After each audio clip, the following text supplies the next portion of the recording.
Bonjour à tous, je suis Guy Fagarazzi, je suis chercheur en épidémiologie du diabète au Luxembourg Institute of Health et aujourd'hui je vais vous présenter des réflexions autour de la convergence entre les essais cliniques et les études de vie réelle. On peut partir déjà avec une discordance classique qui est par exemple lorsqu'on on observe un effet positif dans un essai clinique, il y a beaucoup d'enthousiasme qui peut être présent et puis très vite derrière une étude de vie réelle vient atténuer cet enthousiasme parce que dans la vraie vie, on n'observe pas forcément le même effet ou alors pas d'effet du tout. Et en fait, ces discordances entre les essais cliniques et les études de vie réelle peuvent s'expliquer par différentes raisons et en particulier des différences intrinsèques au design des études. Par exemple, les études cliniques randomisées. Si on commence par ça sur la gauche de la slide, on a déjà l'effet d'observation, c'est-à-dire quand on regarde des sujets lors d'une étude, on modifie de fait leur comportement. On peut aussi noter également une meilleure prise en charge du patient par le médecin pendant l'essai clinique, qui peut expliquer des différences de résultats par rapport à la vraie vie. Des médecins recrutent aussi fréquemment ce qu'on appelle des patients avec des bons profils, à savoir qui ont une meilleure observance globale, moins de risques de perdu de vue, puisque l'objectif, c'est de mener l'essai clinique au bout. Et donc, on a tendance, malheureusement, à sélectionner des patients qui sont plutôt de bons profils. Et enfin, souvent, il y a des critères stricts d'exclusion, c'est-à-dire des personnes qui ont des comorbidités, et qui ne représentent de fait pas l'intégralité de la population cible. De l'autre côté, les études de vraie vie, elles sont non standardisées, il n'y a pas de randomisation. Ça permet de suggérer des résultats au mieux, et souvent, lorsqu'on met en évidence des effets forts, on peut s'appuyer fortement sur les études de vie réelle, mais pas tout le temps. Il y a également de nombreux biais dans le design des études, à la fois des biais de sélection, de participation, des biais liés à l'investigateur lui-même, ou des biais de reporting, par exemple des risques de déni dans l'évaluation de certains critères cliniques. Et enfin, des biais méthodologiques fréquents, par exemple des biais ce qu'on appelle le biais de temps immortel, qui est un biais statistique et un biais lié à la sélection des expositions dans les études. Et donc, si ces questions-là vous intéressent, vous pouvez vous pouvez consulter la référence que j'ai mise en bas de la diapositive. Un point aussi que je voulais mentionner en introduction, c'est le besoin aujourd'hui de repenser la recherche clinique qui aujourd'hui malheureusement est encore très en silo, c'est-à-dire qu'il y a une question de recherche qui est mise sur la table, on met en place une équipe de recherche qui met en place une étude spécifique pour répondre à cette question de recherche, que ce soit des essais cliniques ou des cohortes. Et malheureusement, il peut y avoir jusqu'à 10 ans entre l'idée de recherche, la mise en place de l'étude et la publication. Et donc ça, aujourd'hui, c'est pas envisageable. Et ce qu'il faut aujourd'hui, c'est s'appuyer sur des données qui sont déjà disponibles le plus possible.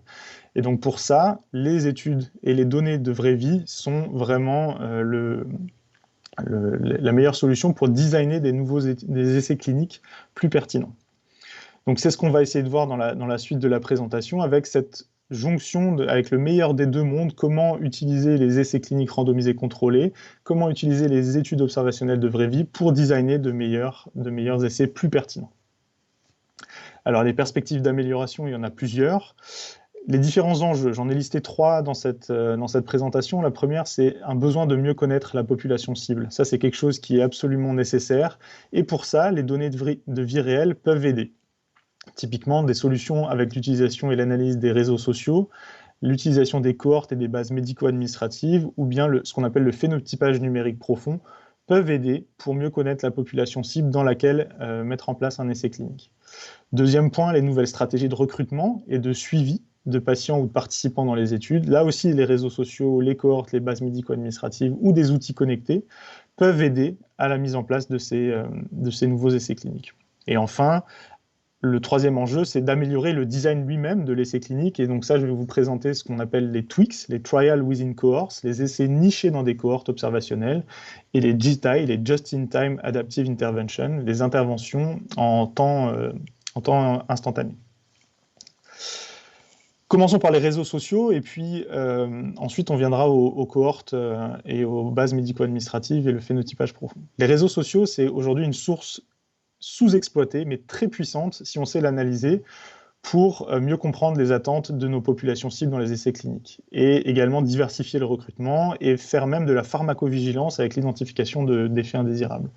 Donc par exemple, pour le diabète, je vais vous expliquer par exemple le projet que je porte, qui est une initiative mondiale qui s'appelle World Diabetes Distress Study, qui permet de mieux comprendre le diabète dans la vraie vie grâce à ce qui est échangé sur les réseaux sociaux et sur Twitter et avec des méthodes d'intelligence artificielle. Le diabète sur Twitter, c'est une énorme communauté mondiale qui échange régulièrement entre pairs, entre personnes qui ont un diabète de type 1 ou de type 2, sur leur quotidien, sur la maladie. Et ce qui est très important de noter, c'est que ces données, si on sait les analyser, elles sont très pertinentes parce que c'est des données très complémentaires de ce qui peut être collecté dans un cadre clinique plus traditionnel. Et donc le projet se repose sur tous les tweets qui sont partagés autour du diabète, et depuis 2017, on les collecte en continu chaque semaine, et aujourd'hui on est à plusieurs dizaines de millions de tweets liés au diabète en anglais, français, espagnol et allemand, et partout dans le monde. Vous voyez la couverture ici sur la carte, et on est capable ensuite, avec des méthodes de text mining et d'intelligence artificielle, d'interpréter le texte et d'en ressortir des sujets d'intérêt pour les personnes diabétiques.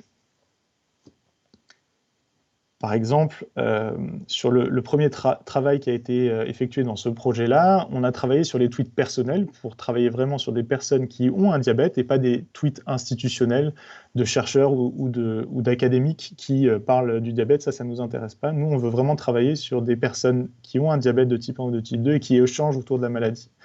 Et à partir de ça, on a entraîné un algorithme d'intelligence artificielle pour automatiquement détecter si le tweet en question provient d'une personne physique avec un diabète ou d'une institution, pour pouvoir les exclure ensuite.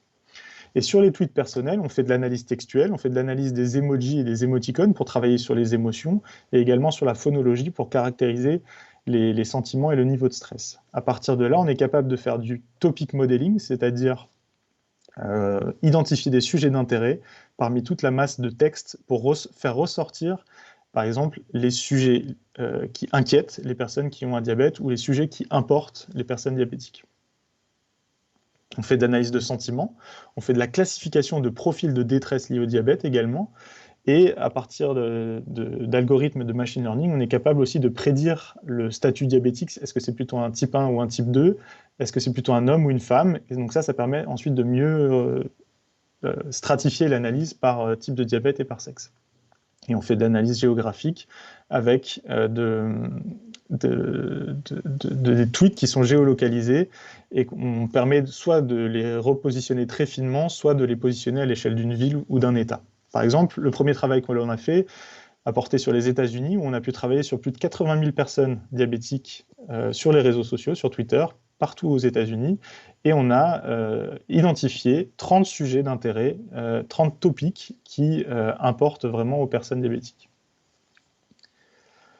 Je vous ai mis ici les sujets les plus positifs, donc il y en a 30, là c'est les 10 premiers, et on peut voir par exemple que le fait d'être soutenu et de pouvoir échanger avec cette communauté en ligne de personnes qui ont les mêmes problématiques liées au diabète est le sujet le plus positif. Il y a une distribution de sentiments qui tend vers vraiment des scores très positifs, et on est capable aussi d'extraire les émotions primaires qui sont partagées dans ces sujets-là. Et on voit que par exemple pour le premier, c'est beaucoup de joie, avec 72% des tweets qui expriment de la joie. On peut passer sur les plus négatifs. Ça, c'est peut-être plus intéressant quand on revient à notre problématique d'essai clinique pour designer des outcomes qui sont plus pertinents pour les personnes qui ont le diabète. Et par exemple, les 3 derniers, c'est des choses qui tournent autour de la détresse liée au diabète, des hypoglycémies sévères et toutes les comorbidités liées au diabète. Et là, on voit plutôt que les émotions qui sont partagées tournent plus souvent autour de la tristesse, de l'énervement ou de la peur.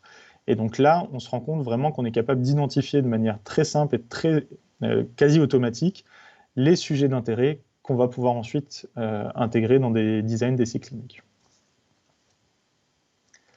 Ce type de projet-là, je passe très vite, mais ça permet de vous montrer, d'illustrer le potentiel des réseaux sociaux. D'une part, pour mieux comprendre les sujets d'intérêt des personnes diabétiques directement auprès d'elles et pas auprès de médecins, d'identifier de nouvelles caractérisations d'outcomes d'essais cliniques, et donc designer des essais qui sont plus pertinents pour les personnes elles-mêmes. La prise en compte des émotions des personnes diabétiques, ça c'est peu fait encore aujourd'hui. les facteurs psychologiques, le stress, l'anxiété, ce sont des événements qui sont peu pris en compte dans les designs d'essais cliniques, alors qu'on sait que ça a un impact sur l'équilibre glycémique, sur la prise en charge du diabète, le traitement du diabète et donc la santé à long terme des personnes diabétiques. C'est important de pouvoir caractériser ces émotions-là. Et enfin, ça permet aussi de générer de nouvelles hypothèses de recherche avec des signaux faibles qu'on peut détecter dans ces grands volumes et qu'on va pouvoir ensuite évaluer dans des essais cliniques.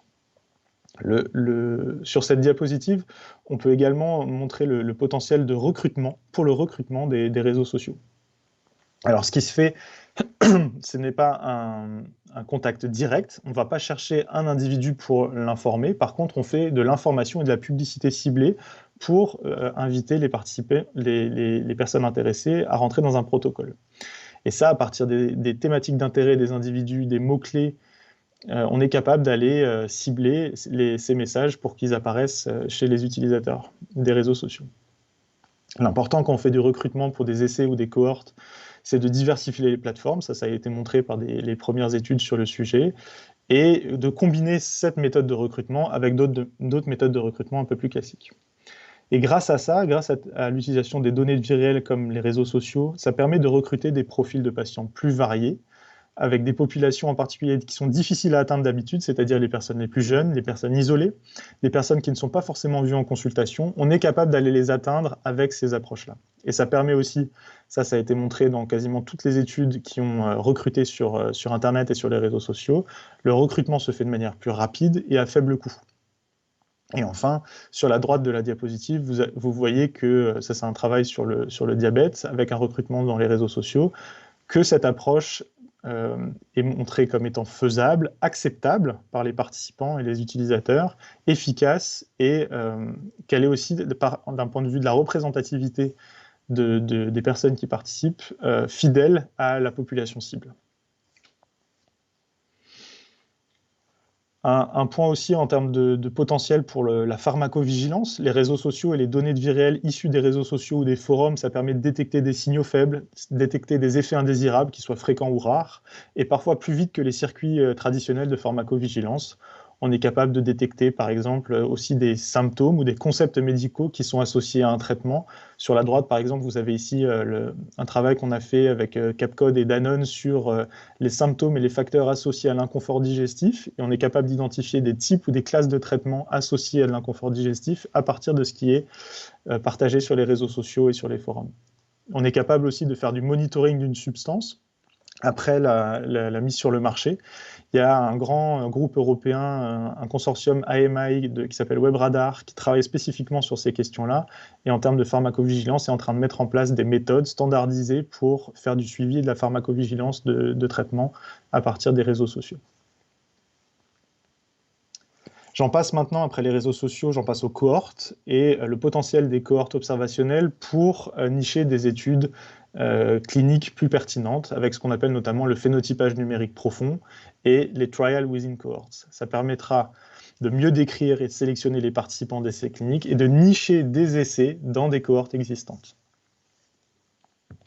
Le concept est très simple. Aujourd'hui, on est dans une course à ce qu'on appelle la médecine et la recherche de précision, avec de plus en plus de données, des omics, à caractériser les individus et les maladies pour mieux comprendre les différents phénomènes. Et aujourd'hui, on est capable de rajouter une couche encore supplémentaire à tous ces omics, qui est ce qu'on appelle le digitosome, vraiment les données issues du numérique, de la vraie vie, qui sont générées par les participants ou les patients eux-mêmes, à partir de leur smartphone, de leurs objets connectés, de leurs réseaux sociaux ou de la trace qu'ils laissent sur Internet.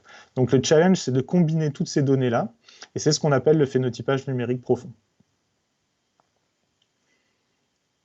Le phénotypage numérique profond, c'est un concept qui est assez récent. Hein. La publication sur le sujet, elle est en bas, elle date de cette année. C'est la combinaison du phénotypage profond, qui est là un concept qui existe depuis plus d'une dizaine d'années, qui est la combinaison des données de l'environnement, de données d'environnement biomédical, biologique, clinique, génétique, omique, dossiers médicaux, avec ce qu'on appelle le phénotypage numérique, où là on utilise les données issues de capteurs, d'objets connectés, de smartphones, etc. Et donc combiner les deux, c'est ce qu'on appelle le phénotypage numérique profond. Et à partir de méthodes qu'on appelle multi-omiques ou de méthodes de deep learning, on va être capable d'extraire des features, des caractéristiques pertinentes et les combiner pour avoir un phénotypage très profond des individus de ces études, et en particulier des cohortes. Et lorsqu'on lance des grandes cohortes à grande échelle, on va être capable, à partir de ce phénotypage numérique profond, de caractériser très finement des grands groupes de patients et de mettre en place ce qu'on appelle des banques de données dans lesquelles on va pouvoir aller chercher ce qu'on appelle un jumeau numérique.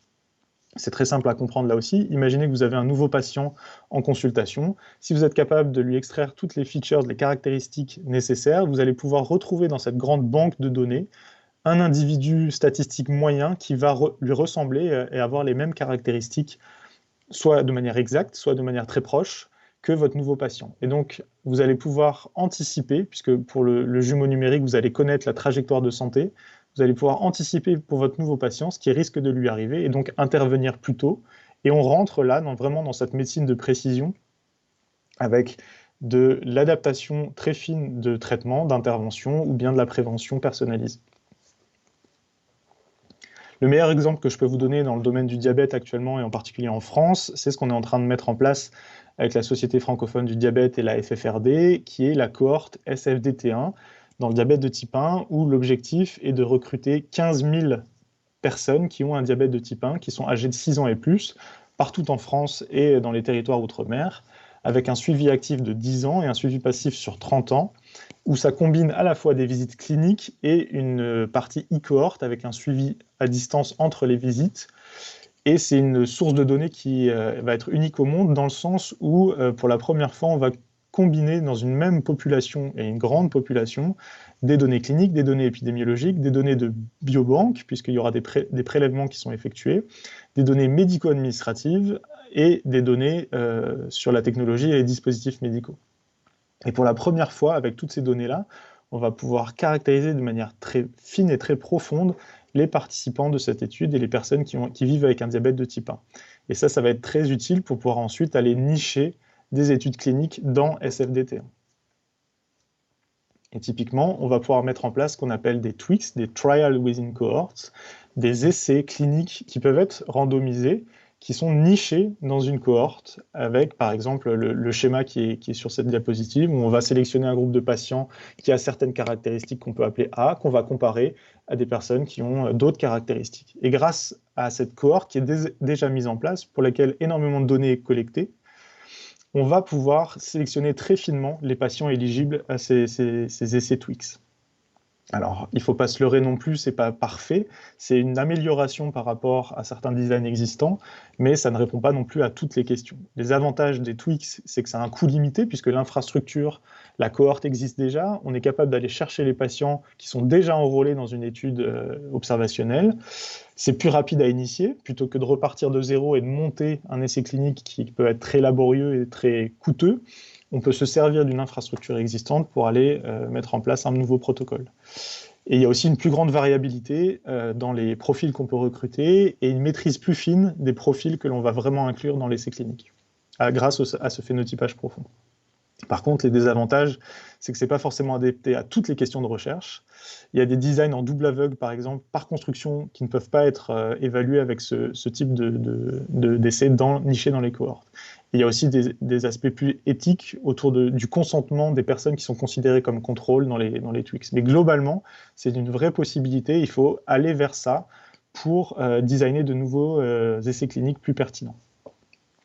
Et le dernier point que je voulais mentionner dans ce catalogue, entre guillemets, d'utilisation de données en vie réelle pour designer des essais cliniques, c'est ce qu'on appelle les JTI, les Just-in-Time Adaptive Intervention. Ce sont des interventions micro-randomisées, et l'idée, c'est de pouvoir délivrer la bonne intervention, à la fois en termes de type d'intervention, de dose, d'intensité d'intervention, à la bonne personne, au bon moment et au bon endroit. Et ça, c'est grâce à la micro-randomisation, on est capable de personnaliser en fonction de l'individu, de son contexte et du moment, on peut personnaliser l'intervention qui va lui être administrée. Et grâce aux outils numériques comme les smartphones, les dispositifs connectés ou même des GPS, pour pouvoir administrer par exemple une intervention en fonction de où on se trouve, on est capable de mettre en place ce type d'études. Il y a une référence dans le monde du diabète avec une intervention pour améliorer l'activité physique, la pratique d'activité physique chez les personnes qui ont un diabète. Donc ça, c'est un bon exemple. Et ça permet d'aller au-delà des simples designs d'évaluation d'un effet thérapeutique d'une molécule, par exemple. Là, on a ce design vraiment quand on veut évaluer une prise en charge globale, un accompagnement à la fois thérapeutique, mais aussi des services, des recommandations, de l'accompagnement hygiéno-diététique sur l'activité physique, la nutrition et les facteurs psychologiques. On est capable d'évaluer l'efficacité comme ça de ce type d'intervention. Et ça met en place ce qu'on appelle des systèmes d'apprentissage par renforcement, qui est du domaine de l'intelligence artificielle.